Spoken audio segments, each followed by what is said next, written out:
كنت أعرفه منذ زمن أطول مما عرفت نفسي، أو هكذا كان الشعور على الأقل.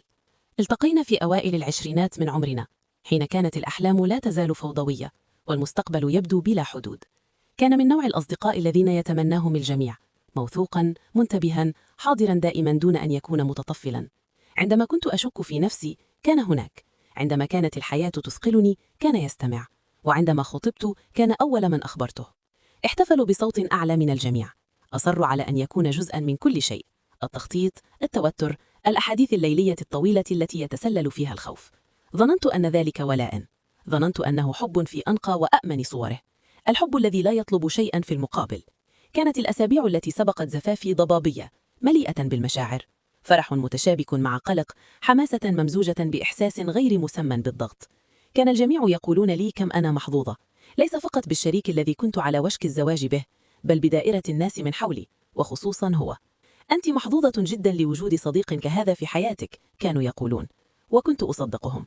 لكن كانت هناك لحظات صغيرة لم تكن مريحة تماما، توقف أطول من اللازم عند الإجابة عن بعض الأسئلة، نظرة تطول في غير موضعها، أحاديث تنتهي بثقل غريب، كأن شيئا قيل دون كلمات. تجاهلت الأمر، قلت لنفسي إن التوتر يفعل أشياء غريبة بالعقل. في الليلة التي سبقت الزفاف كان من المفترض أن يسود الهدوء، التأمل، الراحة. بدلا من ذلك كانت أفكاري تتسابق، لم أستطع النوم، هاتفي كان يهتز برسائل التشجيع، تذكير بالمواعيد ووعود بسعادة الغد. رسالة واحدة برزت من بينها، رسالته هو: هل يمكننا أن نتحدث دقيقة واحدة فقط؟ لم أكن أعلم حينها أن تلك الكلمات كانت الباب إلى كل ما سيتفكك. التقينا في مكان هادئ، مألوف بما كفى ليشعرني بالأمان. كان الهواء أثقل من المعتاد، كأنه يضغط على صدري. لم يجلس فورا، كان يمشي ذهابا وإيابا. ذلك وحده أقلقني. أنت متوترة، قال، كأنه يصف حالة الطقس. أليس من حقي أن أكون كذلك؟ أجبت، محاولة الحفاظ على نبرة خفيفة. أومأ برأسه، لكن عينيه لم توافقا الإيماء. كان هناك شيء آخر، صراع، ندم، خوف. مرت دقائق قبل أن يتكلم أي منا مجددا، كل ثانية كانت أطول من التالية. أتذكر ملاحظتي لتفاصيل صغيرة، طريقة قبض يديه، طريقة تجنبه لبعض الكلمات، وكيف بدا صوت دقات قلبي عاليا أكثر من اللازم في الصمت. هناك أشياء لا تعرفينها، قال. تلك الجملة وحدها غيرت شيئا داخلي. انطلق إنذار صامت. سألته عما يقصده، لكنه راوغ. تحدث عن التوقيت، عن القدر، عن كيف أن الناس أحيانا يدركون الحقيقة متأخرا. لم يكن أي من ذلك منطقيا، وكله كان خطيرا. أردت المغادرة، كان يجب أن أغادر، لكني بقيت، محاصرة بالفضول والثقة. اعترف حينها أنه كان يحمل مشاعر لم ينطقها أبدا، أنه راقب علاقتي تنمو وهو يقنع نفسه أنها ستمر، أنه أقنع نفسه أن القرب كاف. كانت كلماته محسوبة، شبه مدربة، لكن صوته خانه. شعرت بعدم ارتياح، لكني لم أكن مكسورة بعد. الناس يطورون المشاعر، ذلك وحده لم يكن خيانة.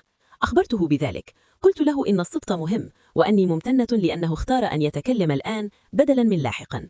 فجأة تغير تعبيره. هناك الأكثر، قال. الصمت الذي تلا ذلك لا يحتمل. كشف عن أحاديث لم ينبغي أن تحدث، لحظات تشوهت فيها الحدود، أسرارا أخفيت من ورائي، بررت على أنها غير مؤذية، واستهين بها باعتبارها بلا معنى. قدمها كارتباك، كضعف، كشيء لم يغير شيئا، لكنه غير كل شيء. كل كلمة كانت كخيط يسحب من نسيج حكم خيطه. أدركت حينها أن الثقة لا تختفي دفعة واحدة، إنها تتآكل حبة تلو حبة، حتى لا يبقى فجأة ما يمكن الوقوف عليه. في اللحظة التي فهمت الحقيقة كلها، ساد داخلي صمت، ليس هدوءا، فراغ. أتذكر تفكيري في غرابة أن العالم لم يتوقف، أن غدا يستمر مجدولا، أن الزهور ستصل، أن العهود ستقال.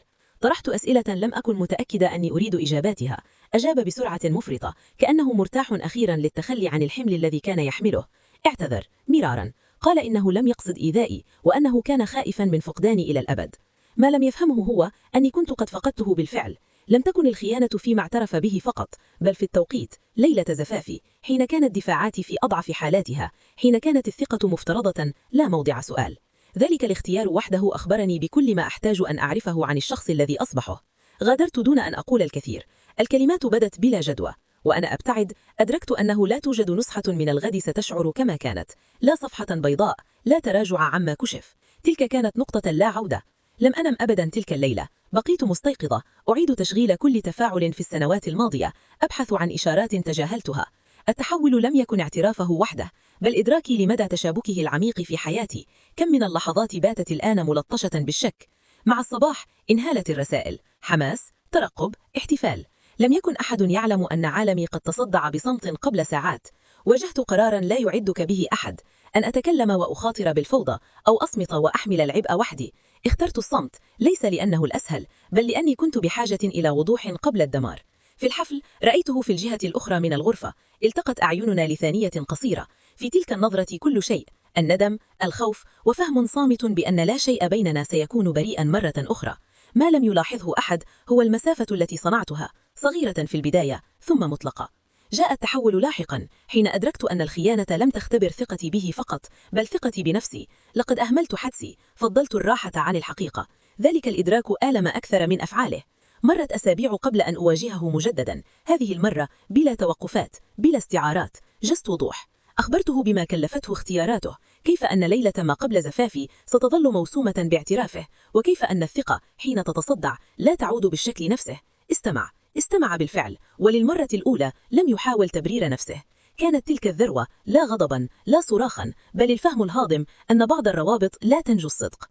افترقنا بلا وعود، بلا مصالحة، بلا وهم أن الزمن وحده قادر على إصلاح من كسر.